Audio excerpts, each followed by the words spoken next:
I'm here to talk to you about the problem of slavery. It didn't end in the 1860s.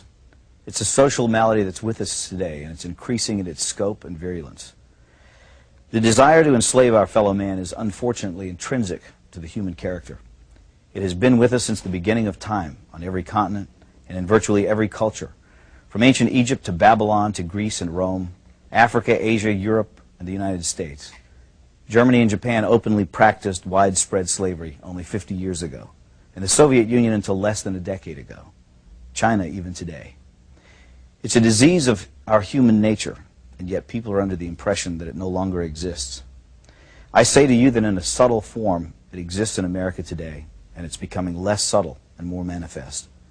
Madison Avenue has just cleaned it up a little bit, dressed it up in new words. The slave master is now Big Brother, someone to protect you, someone to confide in. But it's all the same. He owns your life. This may sound far-fetched, but I think I can prove it. When the IRS allows you a tax deduction, they and their congressional collaborators and the media call it a tax subsidy.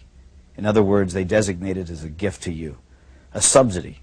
The only way they could conceive this terminology is by presupposing that they, i.e. the government, own all the money. Their view is that they're entitled to it all. That which they allow you to keep is their compassionate and generous gift to you. How can this be? You create the money by your efforts, your sacrifice, your creativity, your risk-taking. So how can it belong to them? It's very simple. They own you. They own everything you produce, your money, your house, your thoughts and ideas, your children. If you go to a foreign country to work, you still have to pay the U.S. income tax. You could dig a hole in the middle of Siberia and they'd be entitled to a cut of your wages because in their minds, under their law, they own you. They create arcane and esoteric laws to criminalize you. You may try, but you can't obey them. You can't even understand them without a lot of professional help. You have to run around slavishly collecting little pieces of paper, receipts, 7 years of detailed financial records because you might be called on to give an account of yourself to the big boss man. And if you've made a mistake, he can take everything you have. He loves it that way. That's total power over you, slavery. I don't remember when we, the people, signed over ownership of ourselves. It just gradually happened by them taking more and more of our freedom. But here's the worst part. It's really only just begun. In this modern age, the information age, getting your money is not enough, even though money, don't let anyone deceive you, is the material source of your freedom. Now, however, they want your mind. If you deviate in your thinking, if you commit one of the 10,000 taboos, and they perceive your actions as a threat, they'll come out and kill you. It was the thought police who killed the children at Waco and Ruby Ridge. Neither David Koresh nor Randy Weaver, whatever things might be said about them, had ever mugged anyone, robbed a 7-Eleven, or committed forcible rape or murder. But they did have unorthodox views, and therefore it was necessary to round them up and deal with them. Whatever their crimes were, they could have been arrested and tried openly in a court of law. But that was not the aim of certain factions in the government. These statists wanted a massive demonstration of force to show who was boss. The penalty for resisting is death. After all, we're not free. We belong to the government, and deviant thoughts will not be tolerated.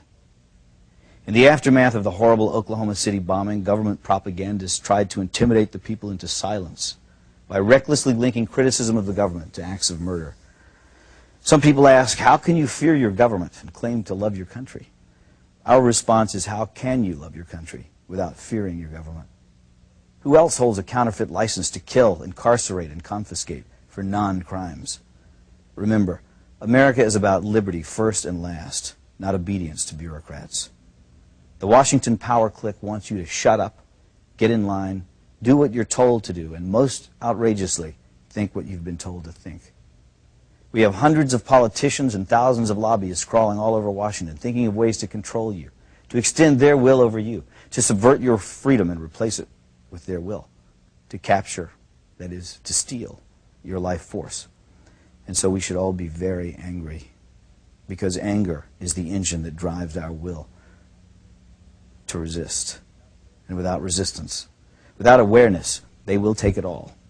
That's not just politically perverse. It's a sin against mankind, because freedom is actually sacred. Drop an ant into a jar and seal the lid. It will spend the rest of its life trying to get out. It has nowhere to go, but it wants to be free. That is its nature. It's the way every living thing is made. Once, a long time ago, I saw something at the zoo, a wolf lying in its cage.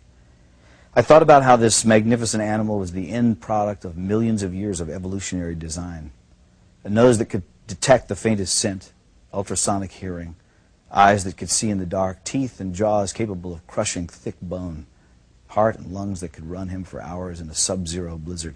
And yet there he was, lying forlorn and full of despair. He was well fed. He had a clean habitat and water and medical care. So what was the problem? He was sick with the knowledge that his wonderful powers would never be exercised again. And so he lay there, his head on his paws, staring blankly ahead at perhaps some imaginary forest that he could never reach because there were bars around him. They had not killed his body, but they were destroying his soul. God gave Adam and Eve freedom, even though he knew they would invite death into the world. That's how important freedom is in the divine scheme of things, and that's why we urge you to defend it always.